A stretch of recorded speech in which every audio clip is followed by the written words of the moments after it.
என் இனிய தமிழ் நண்பர்களுக்கு குருசேகரா சுந்தரின் அன்பான வணக்கங்கள். இந்த ஆடியோ பாட்காஸ்ட்ல வரும் வாரத்துல பங்குச்சந்தைகள் எப்படி இருக்கு அப்படின்னு பார்க்க போறோம். போன வாரம் எப்படி இருந்தது அப்படின்றத முதல்ல பார்த்துருவோம். போன வாரம் பங்குச்சந்தைகள் ஒரு டிசப்பாயின்ட்மெண்ட் அப்படின்னு தான் சொல்லணும். நான் ஏற்கனவே 23,000லேருந்து 23,500க்குள்ளார தான் நிஃப்டி ட்ரேட் நடக்கும். அதுக்கு தான் வாய்ப்புகள் நிறைய இருக்கு அப்படின்னு சொல்லியிருந்தேன். ஏறக்குறைய அப்படிதான் நடந்தது. ஆனா, அந்த 23,000 டூ 23,500க்குள்ளாரவே பங்குச்சந்தைகள் ஒரு மிகப்பெரிய ஏற்ற இறக்கத்தோட ட்ரேட் நடந்தது. முக்கியமா பார்த்தீங்கன்னா, அ கடந்த ஓராண்டு அளவு இல்லாத அளவுக்கு வாலட்டிலிட்டி போன செவ்வாய்க்கிழமையும், போன வெள்ளிக்கிழமையும் ரொம்ப வாலடைலா இருந்தது. மார்க்கெட் மேல போச்சு, கீழ வந்தது. ஸோ வெள்ளிக்கிழமை பார்த்தீங்கன்னா, மார்க்கெட் ஒரு 100 பாயிண்ட் மேல போய், அங்கருந்து 150 பாயிண்ட் கீழ வந்து, அங்கருந்து 200 பாயிண்ட் மேல போய், அங்கருந்து 300 பாயிண்ட் கீழ வந்து, ஆ ஒரு பெரிய கலவரமா இருந்தது அப்படின்னு தான் சொல்லணும். ஆ இந்த பங்குச்சந்தைகள் இப்ப நம்ம பங்குச்சந்தைகள் அப்படிதான் ஆயிடுச்சு. ஏறக்குறைய கடந்த 1 வருஷமாவே பங்குச்சந்தைகள் வந்து ரொம்ப வாலடைலா தான் இருக்குது. ட்ரேடர்ஸ் வந்து எந்த பக்கம் போனாலுமே, ட்ரேடர்ஸ்க்கு வந்து லாஸ் தான் வருது. ஸோ அப்படி தான் இருக்குது. அதே நேரத்தில குறைஞ்சபட்சம் ஃபர்ஸ்ட் ஹால்ஃப் ஆஃப் த இயராவது கொஞ்சம் இன்வெஸ்டாருக்காவது ஓரளவு நல்ல ப்ராஃபிட் வந்தது. இப்ப இன்வெஸ்டாருக்கும் பெரிய பிரச்சனையா தான் இருக்குது. மிட் கேப், ஸ்மால் கேப் ஸ்டாக்ஸ்லாம் வந்து நல்லா இறங்குது. ஆனா இருந்தாலுமே, நான் நேத்து ஒரு வீடியோல சொல்லியிருந்தேன். இன்னுமே ஒரு 8% 10% வரைக்கும் மிட் கேப், ஸ்மால் கேப் இறங்குறதுக்கு வாய்ப்புகள் நெறைய இருக்கு. லார்ஜ் கேப் வந்து ஒரு 2 அல்லது 3% இன்னும் இறங்குறதுக்கும் வாய்ப்புகள் நெறைய இருக்குது. டெக்னிக்கலா பார்த்தா அப்படிதான் இருக்குது. ஸோ மார்க்கெட் ரொம்ப பேரிஷா தான் இருக்குது. ஆனா சமயத்துல எல்லாமே ரொம்ப நெகட்டிவா இருக்கும்போது தான் மார்க்கெட் பாட்டம் அவுட் ஆயிட்டு, ஆ ரிவர்ஸ் ஆகுறதுக்கும் வாய்ப்பு இருக்கு. ஆனா அதுக்கு ஏதாவது ஒரு ட்ரிகர் தேவைப்படுது. பங்குச்சந்தைகள் இவ்வளவு மோசமா இருக்கும்போது, ஏதாவது ஒரு இப்ப ஸ்டாக் வைஸ் பார்த்தீங்கன்னா, ஒரு அந்த ரிசல்ட் வந்த உடனே அது ஒரு ட்ரிகர் ஆகுறதுக்கு வாய்ப்பு இருக்கு. அந்த ட்ரிகர் கூட எப்பவுமே வந்து கரெக்ட்டா இதுலயே தான் இருந்துரும். ஒரு டர்ன் அரவுண்ட் ஆச்சுன்னா, அப்படியே தொடர்ந்து மேல போகும்ன்னு சொல்ல முடியாது. மேல போயிட்டு திரும்ப கீழவும் வரும். ஒரு முக்கியமா பார்த்தீங்கன்னா, ஆக்சிஸ் பேங்க் ரிசல்ட் வந்தது. நல்லா இல்லன்னு சொல்லிச்சு. அந்த பங்குகள் இறங்குச்சு. ஆனா, அந்த பங்குகள் தொடர்ந்து இறங்கிக்கின்னு இருக்குது. ஆனா, HDFC பேங்க்கும், ரிலையன்ஸும் பாருங்க, ரிசல்ட் வந்தப்ப நல்லா இருந்ததுன்னு சொல்லிட்டு 2 ஸ்டாக்குமே மேல போச்சு. ஆனா, அடுத்த 4, 5 நாள்ல பார்த்தீங்கன்னா, எவ்வளோ மேல போச்சோ அவ்வளவும் கீழ வந்துருச்சு. ஸோ, இப்ப நம்முடைய பங்குச்சந்தைகள் எப்படி இருக்குன்னா, நல்ல ரிசல்ட் வந்தால் 1 நாள், 2 நாள் ஏறுது. அதுக்கப்புறம் இறங்கிடுது. கெட்ட ரிசல்ட் வந்ததுனால் இறங்குது. அது தொடர்ந்து இறங்கிக்கின்னு இருக்கு. ஸோ, அதுதான் இப்போ நம்ம மார்க்கெட்டோட செட்டப்பு. ஸோ, புல்ஸ் வந்து ரொம்ப டிசப்பாயின்ட்மென்ட்டா தான் இருக்கிறாங்க. 23,000 டூ 23,500 ரேஞ்சுன்னு சொன்னாலுமே, அது இந்த லோவர் எண்ட் ஆஃப் த ரேஞ்சில தான் வந்து பெரும்பாலான நாட்கள் வந்து பங்குச் சந்தைகள் குளோஸ் ஆயிருக்கு. ஒரு சின்ன உதாரணத்துக்கு சொல்றேன் பாருங்க. நம்முடைய பங்குச் சந்தைகள் எவ்வளோ ஒரு மோசமான சூழ்நிலையில இருக்குதுன்றதுக்கு.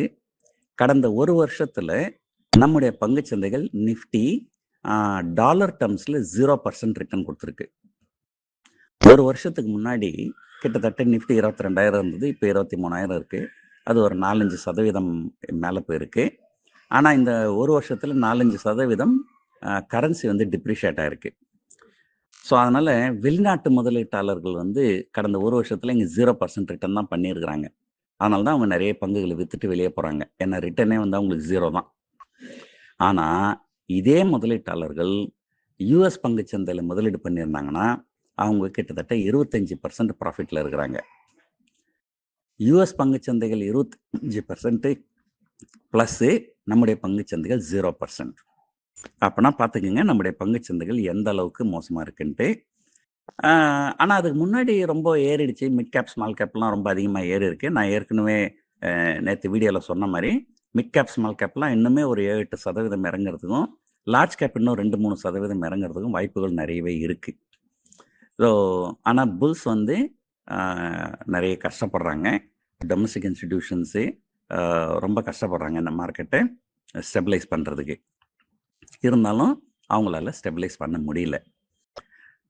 ஸோ புல்ஸுனுடைய லாஸ்ட் ஹோப் வந்து 23,000 அத உடைச்சா கொஞ்சம் கஷ்டம் தான்.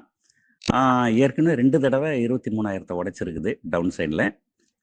நீங்க வந்து ஒரு சின்ன சுத்தியல் எடுத்து ஒரு டின்னு ஒ மேலே தட்டுறீங்கன்னு வச்சுங்களேன், ஒரு தடவை 2 தடவை தட்டும்போது அது உடையாது. 4வது தடவை 5வது தடவை தட்டும்போது உடைஞ்சிரும். ஸோ அந்த மாரி தான் பங்குச்சந்தையும். 23,000 வந்து ஒரு தடவை போய் டச் பண்ணிட்டு கீழ போயிட்டு ரெக்கவர் ஆயிடுச்சு. 2 தடவை போயிட்டு ரெக்கவர் ஆயிடுச்சு. ஆனா 3 தடவை, 4 தடவை, 5 தடவை போச்சுன்னா எப்போ ஒரு நாள் பிரேக் டவுன் ஆயிடும். டின்னு உடையிற மாரி. அந்த 23,000 சப்போர்ட் உடைஞ்சிரும். அது உடைஞ்சிடுச்சுன்னா 22,500 அப்படிங்கிற அளவுக்கு போறதுக்கு வாய்ப்புகள் நெறைய இருக்கு. ஸோ பங்குச்சந்தைகள் இப்போதைக்கு பேரிஷா தான் இருக்குது. ரெசிஸ்டன்ஸ் வந்து 23,500. பட்ஜெட் வந்து எல்லாரும் எதிர்நோக்கி இருக்கிறாங்க. ஏதாவது நல்லது நடக்கும். பங்குச்சந்தைகள் மீண்டு எழும் நம்புறாங்க. ஸோ பார்ப்போம் என்ன நடக்குதுன்ட்டு. இதுக்கு நடுவுல ஸ்டாக் ஸ்பெசிஃபிக் ஆக்ஷன்ஸ் வந்து நெறைய இருக்கும். ஐசிஐசிஐ பேங்க் நல்ல ரிசல்ட் குடுத்துருக்குறாங்க சனிக்கிழமை. ஸோ அந்த பங்குகள் ஓரளவு நல்லா மேல போச்சுன்னா, கொஞ்சம் சென்டிமென்ட் மத்த பேங்க்ஸுக்கும் கொஞ்சம் ஸ்பில் ஓவர் ஆகும். அந்த பேங்க் நிஃப்டி கொஞ்சம் நல்லா இருந்ததுன்னா, நிஃப்டி கொஞ்சம் நல்லாயிருக்கும். ஏன்னா வெள்ளிக்கிழமை வந்து பேங்க் நிஃப்டி தான் ரொம்ப மோசமா பெர்ஃபார்ம் பண்ணியிருந்தது. அதுக்கப்புறம் வர வாரத்துல வந்து நெறைய பங்குகள் வந்து உங்க ரிசல்ட் வருது. டாடா ஸ்டீல், டாடா மோட்டார்ஸ், ஓஎன்ஜிசி, சன் பார்மா, பஜாஜ் ஃபைனான்ஸு, பஜாஜ் ஃபின்சர்வே, மாருதி. ஸோ நெறைய கம்பெனிஸ். அந்த கம்பெனிலாம் இண்டிவிஜுவல் ஸ்டாக் ஆக்ஷன்ஸ் நெறைய இருக்கும். பட் ஆனா ஒட்டுமொத்த பங்குச்சந்தைகள் ஒண்ணும் பெருசா இருக்காது. ஒரு பெரிய புல்லிஷ்னஸ் இருக்காது அப்படின்னு தான் தோணுது.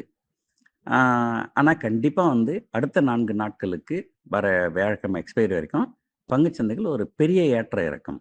வாலட்டிலிட்டின்னு சொல்லுவாங்க. அந்த வாலட்டிலிட்டி ரொம்ப அதிகமா இருக்கும். அந்த சும்மா ஒரு ஜோக்குக்காக சொல்லுவாங்க. ஏங்க உங்களுக்கு நெறைய பிரச்சனை இருந்ததுன்னா, தனியா உட்காந்து ஒரு கண்ண மூடிக்கின்னு ஒரு 10 நிமிஷம் அமைதியா இருங்க. அந்த பிரச்சனை இன்னும் பெரிய பிரச்சனையா தெரியும் அப்படின்னுவாங்க. அதேபோல பங்குச்சந்தைகள் வந்து முதல் 4 வாரம் ரொம்ப வாலடைலா இருந்தது.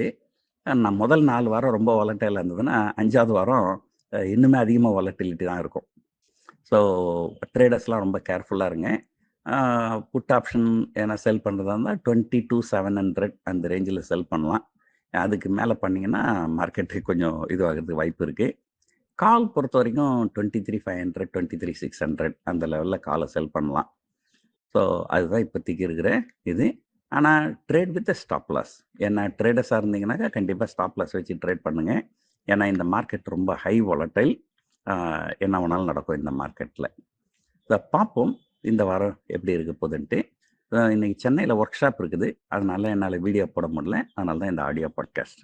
ஸோ இந்த ஆடியோ கேட்டதுக்கு ரொம்ப நன்றி.